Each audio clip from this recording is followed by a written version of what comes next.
இரவு சூரிய நேயர் அனைவருக்கும் வணக்கம். சப்ஸ்கிரைப் செய்யாதவர்கள் சப்ஸ்கிரைப் செய்து ஆதரவு தரும்படி அன்புடன் கேட்டுக்கொள்கின்றோம். விஜயுடைய கட்சி மாநாடு, அதில் தேர்தல் அறிக்கை வாசிக்கிறாரு. அதுக்கு முன்னாடியே மனைவியை பற்றி பேசுகிறார். இப்போ ஒரு சில மேட்ரு ஓடிக்கிட்டு இருக்கு, அதை பற்றிலாம் நீங்கள் கவலைப்படாதீங்க, அதை நான் பார்த்துக்கிறேன். அதெல்லாம் ஒரு சாதாரண மேட்ரு, அதை நான் பார்த்துக்கிறேன், நீங்கள் கவலைப்படாதீங்க.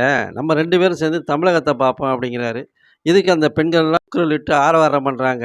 20 வருஷத்துக்கு மேலே உன்கிட்ட குடும்பம் நடத்தி 2 பிள்ளைங்களை பெற்றது உனக்கு சாதாரண மேட்ரு. எல்லாம் ஒரு மனுஷனுக்கே தகுதி இல்லாத ஆளுப்பா. என்னைக்கு உங்கள் பொண்டாட்டியை இவ்வளவு கேவலமாக இவ்வளோ பெரிய கூட்டத்தில் சித்தரிக்கிற அப்படின்னா நீ மனுஷனாம தான். இதையெல்லாம் பார்த்து அந்த பெண்ணுடைய மனசும் அந்த குழந்தைங்களோட மனசும் என்ன பாடுபடும். இது கூட தெரியாத இல்லை, தெரிந்தும் கேவலப்படுத்தும் இந்த மாதிரி மனிதன் ஒரு கட்சிக்கு தலைவனா, தமிழ்நாட்டு மக்களை வழிநடத்தும் தலைவனாக நான் நிற்கிறேன்னு சொல்கிறது பார்த்தீங்களா, இது இந்த தமிழ்நாட்டுக்கே ஒரு சாபக்கேடு என்று தான் சொல்லணும். எவ்வளோ ஒரு கேவலமான நிலைக்கு இந்த ரசிகர்கள் இருக்காங்க.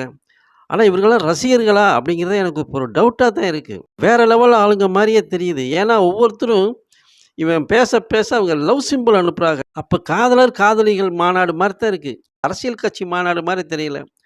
காதலன் காதலிகள் மாநாடு. பாருங்கள் அவர் என்ன பேசியிருக்காருன்னு பாருங்கள். ரீசெண்டா இருக்கிற நிறைய பிரச்சனைகள்ல சில பிரச்சனைகள் ஓடிட்டு இருக்கு இல்லையா, அதெல்லாம் நீங்க அதுக்கு போராடி ஹர்ட் ஆகுறதெல்லாம் நான் பாக்குறேன். அதை பார்த்து எனக்கு ஹர்ட் ஆகுது. அதெல்லாம் நான் பாத்துக்கிறேன். நாமளும் நீங்களும் சேர்ந்து மக்களுடைய பிரச்சனைகளை மட்டும் பார்ப்போம், சரிங்களா? அவ்வளவுதான், ஹர்ட் ஆகுதுங்க. அதெல்லாம் வருத்தலாம் கிடையாது. என் பொண்டாட்டி மேட்ரே இல்லை அப்படின்னு சொன்ன உடனே அந்த பெண்கள் ஆரவாரம் செய்வதும் லவ் சிம்பிள் அனுப்புவதும் பார்த்திங்கன்னா, இவனுக்கு பொண்டாட்டி போனால் என்ன, நாங்கள் பொண்டாட்டியாக இருக்குன்ற அளவுக்கு அத்தனை பொம்பளைங்களும் ரெடியாக இருக்காங்க. அப்போ அவங்க புருஷங்களாம் என்ன பண்ணுறாங்கன்றதே எனக்கு இன்னும் புரியாமல் இருக்குது. பாருங்கள், வீடியோவை பாருங்கள், உங்களுக்கு நல்லாவே புரியும். இது கட்சி மாநாடா லவ்வர்ஸ் மாநாடாங்கிறது உங்களுக்கு நல்லா தெரியும்.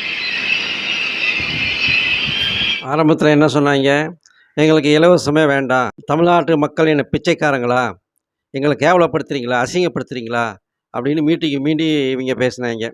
உடனே அந்த தற்கூரிகள் எல்லாம் என்ன பண்ணுச்சு, வீதிக்கு வீதி எங்களுக்கு இலவசம் வேண்டாம்னு ஒரு பெரிய ஆர்ப்பாட்டமே பண்ணிட்டு இருந்தாங்க. மேடையிலையும் ஆர்ப்பாட்டம் பண்ணிட்டு இருந்தாங்க.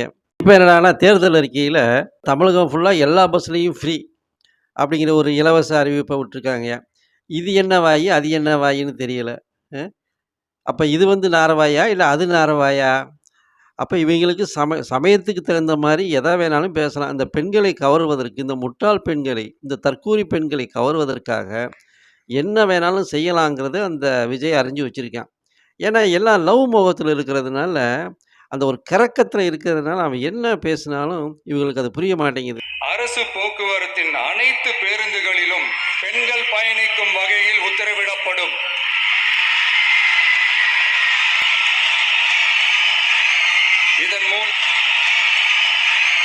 இதன் மூலம் அனைத்து பெண்களும் கட்டணமின்றி பயணிக்கலாம். கட்டணமின்றி பயணிக்கலாம்.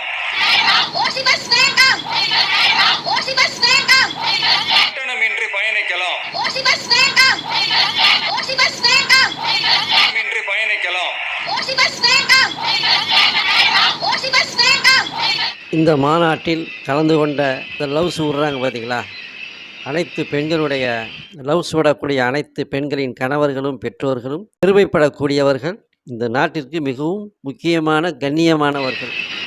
உண்மையை உறக்கச் சொல்வோம், மக்களின் மனசாட்சியுடன். நன்றி, வணக்கம்.